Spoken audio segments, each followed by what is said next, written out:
Islam's most trusted sources are filled with claims about Muhammad's amazing virility and sexual stamina. Muhammad was famous among his followers for being able to handle 9 or even 11 women and girls in a single night.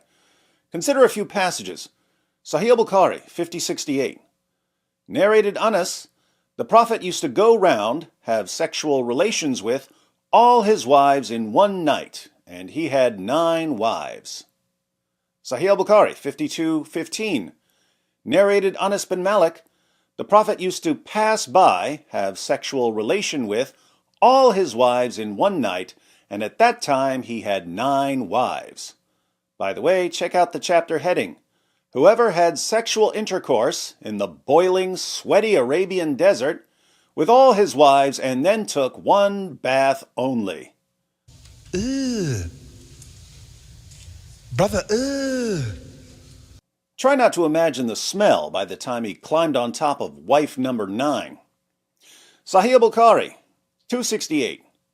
Narrated Qatada, Anas bin Malik said, the Prophet used to visit all his wives in a round during the day and night, and they were 11 in number. I asked Anas, had the Prophet the strength for it? Anas replied, we used to say that the Prophet was given the strength of 30 men. And Sa'id said, on the authority of Qatada, that Anas had told him about 9 wives only, not 11. Muhammad's followers used to say that he was given the strength, the sexual strength, of 30 men. That's an oddly specific number, isn't it? The Prophet was given the strength of 30 men. An average man has no problem having sex with his wife some night.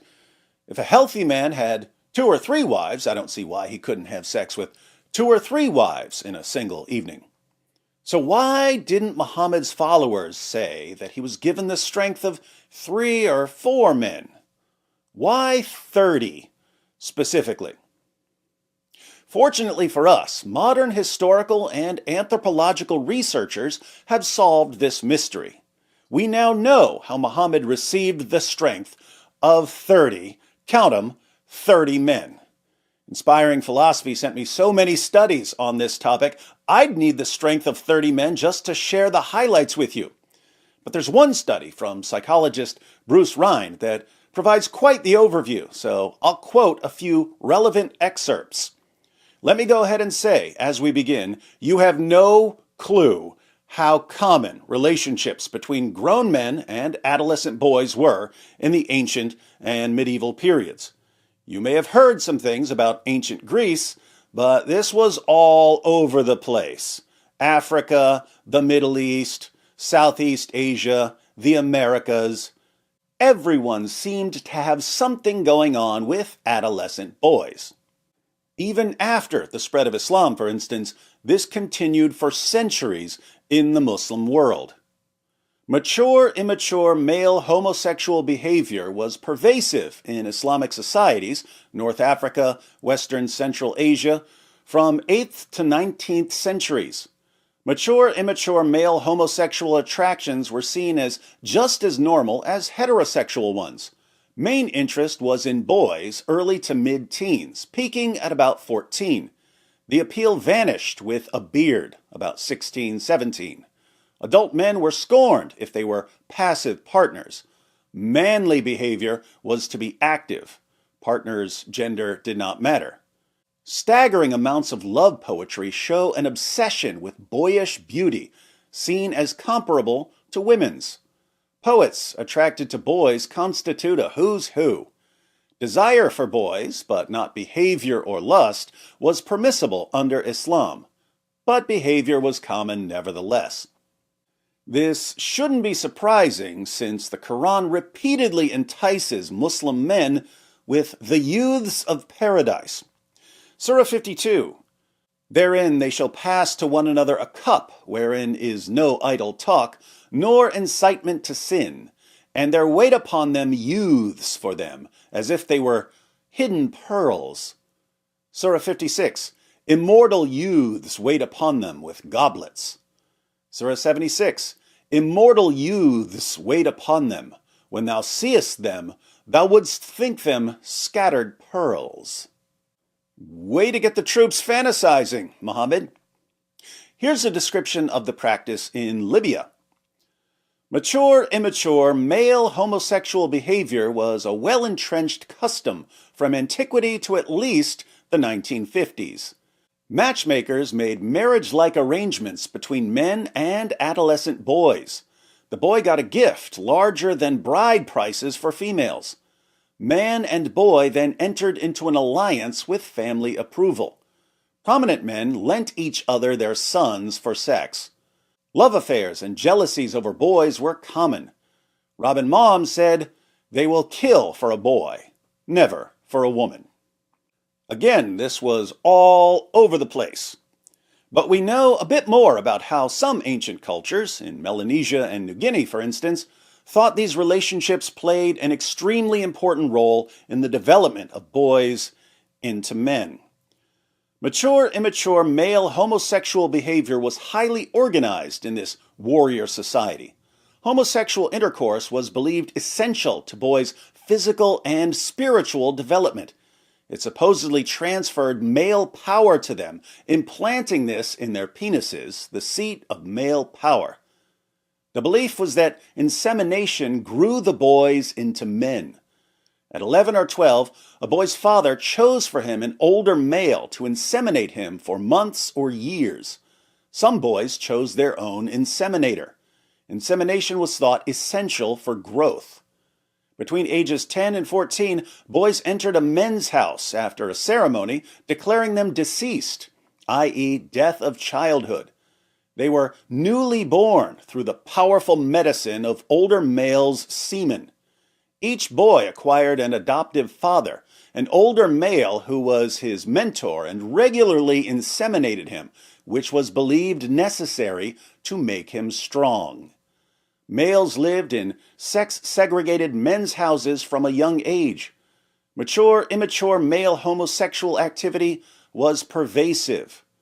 A certain kind of insemination was seen as crucial for boys' development.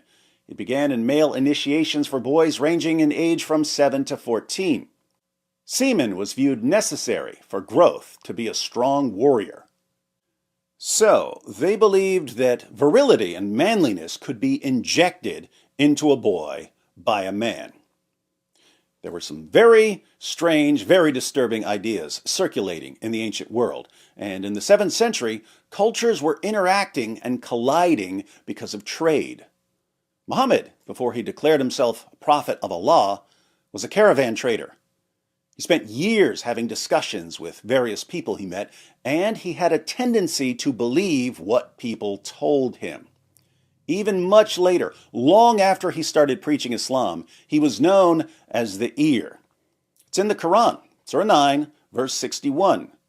And among them are those who torment the Prophet and say he is an ear. What did they mean when they called him an ear? Ibn Ishaq gives the historical background. I have heard that it was of him, a man named Nabtal, that the apostle said, "Whoever wants to see Satan, let him take a look at Nabtal ibn al-Harith. He was a sturdy black man with long flowing hair, inflamed eyes, and dark ruddy cheeks." Pretty racist to say this black man looked like Satan. He used to come and talk to the apostle and listen to him and then carry what he had said to the hypocrites. It was he who said, "Muhammad is all ears. If anyone tells him anything, he believes it." And we have some commentary in the Study Quran. He is an ear is an idiomatic expression used as an insult to imply that the prophet was easily swayed by what he heard and had no resolve. Being called an ear, Al-Razi explains, is like calling a spy an eye. The accusation was that the prophet was gullible, accepting whatever he heard. According to some, there were those around the prophet who said, "We say what we wish, then we swear to him, and he believes us." So, Muhammad was known for being gullible and believing whatever people told him. This explains why he spread so many silly claims. He said that Adam was 90 feet tall, 60 cubits. He said that if a fly falls into your drink, you should dunk the fly in the drink, because one of the wings has a disease, but the other wing has the cure for the disease. He told his followers to drink camel urine as medicine.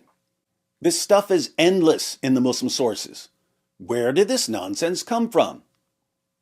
Muhammad apparently just believed whatever people told him, so they called him the ear. But Muhammad had an interesting way of taking practices that were geared towards children and applying them to adults. For example, in Muhammad's time, people thought that if a woman breastfeeds a child she's not related to, the child becomes related to her. The breast milk makes the child a relative. Muhammad shocked his followers by claiming that this works even with a grown man. A grown man can absorb a woman's breast milk and become her son. Sunan an-Nasai 33:21. This is the chapter of breastfeeding an adult. And we read, Zainab bint Abi Salama said, I heard Aisha, the wife of the Prophet, say, Sahla bint Suhail, a woman, came to the Messenger of Allah and said, O Messenger of Allah, I see displeasure in the face of Abu Hudayfa, her husband, when Salim enters upon me. Salim was a grown man. Her husband, Abu Hudayfa, didn't like a grown man being around his wife because he was worried that they might commit adultery. The Messenger of Allah said, breastfeed him. She said, he has a beard. He said, breastfeed him, and that will take away the displeasure in the face of Abu Hudayfa. She said, by Allah, I never saw that on the face of Abu Hudayfa after that. She breastfed a grown man with a beard, and this made the man her son. So her husband was no longer worried about his wife committing adultery with the young man because she had put her breasts in the young man's mouth. By absorbing her breast milk, he was transformed into her son. What else can a grown man absorb? Imagine a man who's known as the ear, hearing about men injecting their manliness and virility into boys. Keep in mind, this man believes that practices that people usually apply to children also work with adults, as with breastfeeding. Suppose this man wants to become the most virile, masculine, potent man on the planet. How would he go about that? He would assemble a team of men known for their sexual prowess. And in Muhammad's time, the men who were most famous for their sexual prowess were the men of Al-Zut. Historian Raymond Ibrahim explains how Al-Zut are described in the Muslim sources. According to Islam's written records, they were a migrant people from India or modern-day Pakistan, described in the sources as very tall, very dark-skinned, very lean, strong and hardy, and often used for labor-intensive work. In early Arabic ethnographies and literary works, Al-Zut are also depicted as being very sexual and virile, with very large penises. In fact, according to one Arabic source, Al-Tashibbahat by Ibn Abi Awan, quote, the penis of Al-Zut never weakens, meaning their large phalluses never go limp and are ever ready. I'm sorry for the crude language, but this is what the Islamic texts say, verbatim. Could the men of Al-Zut transfer their virility and manliness into Muhammad? Let's find out by reading a now infamous hadith from Musnad Ahmed. Abdullah ibn Masud related, the Messenger of Allah sent for me, so we set out until I reached such and such a place, and he traced a line for me and told me, stay between the two edges of this. Don't go outside of it. If you go outside of it, it's over for you. Muhammad knew that Abdullah wasn't man enough to endure the men of Al-Zut. Abdullah said, and so I stayed there. Then the Messenger of Allah went off a stone's throw away, or a little farther, or something like that. Then he, Abdullah, mentioned a group of male members, Hanin, i.e. men, who looked like Zut people. Affan narrated, or something like what Affan said, Allah willing, they didn't have any clothes on. You don't say. and I didn't see their genitals, and they were tall and scrawny. He, Abdullah, said, and they came and started to ride the Messenger of Allah, and the Prophet of Allah began to recite to them. And they started to move closer and lean around me and get in my way, and I became intensely terrified of them, so I sat down, or something like that. He sat down, thus protecting the part of him they were after. And when the morning light broke, they began to go away, or something like that. Then the Messenger of Allah came back exhausted and in pain, I'll bet, or practically in pain, from how they had ridden him. He said, "Indeed, I am exhausted," or something like that. Then the Messenger of Allah put his head in my lap, or something like that. And the men came with tall white garments on, but the Messenger of Allah had fallen asleep. And I became more intensely terrified of them than I was the first time. The men of Al-Zut rode Muhammad all night long. From then on, his followers could boast that he was given the strength of 30 men. 30 men of Al-Zut gathered in the desert and injected their masculinity into the Prophet of Islam, making him the most powerful man in the world. Of course, the effects might wear off after a while. Sometimes Muhammad would need to top off the tank, so to speak. That's when his companion Dihya al-Kalbi would come to the rescue. As Muhammad's companion Hudhaifa said, "The people used to enter upon the Prophet whenever they wanted. The Prophet then prohibited them from entering upon him while he was in meeting with Dihya al-Kalbi. Muhammad didn't want anyone disturbing him when he was in one of his private meetings with Dihya al-Kalbi, who, by the way, was the hottest young stud in all of Arabia." Hudhaifa continues, "One day I came to the Prophet for some matter, hoping to meet him alone. When I arrived at the door, I looked and found a curtain covering the door. I raised it and was about to enter. That's what we are accustomed to do. Then I saw Dihya sitting beside the Prophet, who was sleeping, and his head was on the lap of Dihya. When I saw that, I left." What did Muhammad do after his rough night with the men of Al-Zut? He put his head on Abdullah's lap and passed out. What did he do after a meeting with Dihya al-Kalbi? He put his head on Dihya's lap and passed out. Later, Muhammad told his followers that when they see him with Dihya al-Kalbi, it's actually the angel Gabriel. Sure, it's the angel Gabriel, conveniently disguised as Dihya al-Kalbi. And Dihya was always sure to leave his calling card. Sahih al-Bukhari, 232. Narrated Aisha, "I used to wash the semen off the clothes of the Prophet, and even then I used to notice one or more spots on them." Aisha would wash the semen off his clothes. She would scratch it from his garment. She would scrape it off with her hand. Small price to pay for having such a manly husband, though, am I right? So, we finally understand how Muhammad got the strength of 30 men.